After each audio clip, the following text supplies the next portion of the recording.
અંબાલાલ પટેલ જે બંગાળના ઉપસાગરની અંદર વાત કરી રહ્યા છે ચક્રવાત ઉદ્ભવવાની, અને એ ચક્રવાત અત્યારે ઉદ્ભવી ગયું છે. વિંડીના માધ્યમથી જ મારે એ તમને બતાવવું છે. એ ચક્રવાત ઉદ્ભવી ગયું છે અને ચક્રવાત છે એનો રૂટ પણ અત્યારે વિંડીની અંદર બતાવી દેવામાં આવ્યો છે. એ ચક્રવાતના રૂટની જો વાત કરીએ તો અત્યારે બંગાળની ખાડીની અંદર કરંટ પોઝિશન શું છે એ તમને બતાવવું છે. અત્યારે 5 વાગ્યાની સ્થિતિ, ત્યાંથી ધીમે ધીમે આગળ વધી રહ્યું છે. લેન્ડફોલ ક્યારે થવાનું છે તો એની જે તારીખ છે અહીંયા આગળ દેખાઈ રહી છે. આખું જ આ શરૂ થઈ અને છેક મ્યાનમાર સુધી આ ચક્રવાત જાય છે અને લેન્ડફોલ થવાની જ્યારે આપણે હું અહીંયા તારીખ બતાવું તો એના દ્રશ્યો જોઈને એની જે રફતાર છે અથવા તો એની જે આંખ છે એ જોઈને હચમચી જવાય એવું છે. કારણ કે ધીમે ધીમે આ ચક્રવાત આગળ વધે છે અને 26 તારીખે અહીંયા ભુવનેશ્વરથી શરૂ કરી અને એના લેન્ડફોલનો એરિયા શરૂ થાય છે અને લેન્ડફોલનો એરિયા ધીમે ધીમે ભુવનેશ્વરથી શરૂ કરી અને આગળ વધી રહ્યો છે અને છેક કોલકાતા, પશ્ચિમ બંગાળ, બાંગ્લાદેશ અને મ્યાનમાર સુધી એ આગળ એની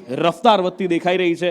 ભુવનેશ્વરથી શરૂ કરી અને હવે આ બાજુ અહીંયા કોલકાતા, ત્યારબાદ ઢાકા અને છેક ઉપર ભૂતાન સુધી એની અસર દેખાઈ રહી છે. એટલે કે લગભગ આ 7 દિવસ સુધી ધમરોળતું રહેશે દેશના પૂર્વ ભાગને અને એની સાથે સાથે પૂર્વ ભાગમાં આવેલા દેશોને, ત્યાં સુધી કે છેક હિમાલય સુધી એની અસર. અત્યારે તમે જુઓ નીચે છે 28 તારીખ અને 28 તારીખે એની અસર છેક નેપાળ અને ભૂતાન સુધી થઈ રહી છે અને આ બાજુ મ્યાનમાર છે, બાંગ્લાદેશ છે, એને પણ એની અસર થતી દેખાઈ રહી છે. ભારે પવન, પ્રચંડ પવન અને જબરજસ્ત વરસાદની સાથે આ ચક્રવાત આગળ વધવાનું છે અને ખાના ખરાબી મચાવશે, એમાં કોઈ બેમત નથી.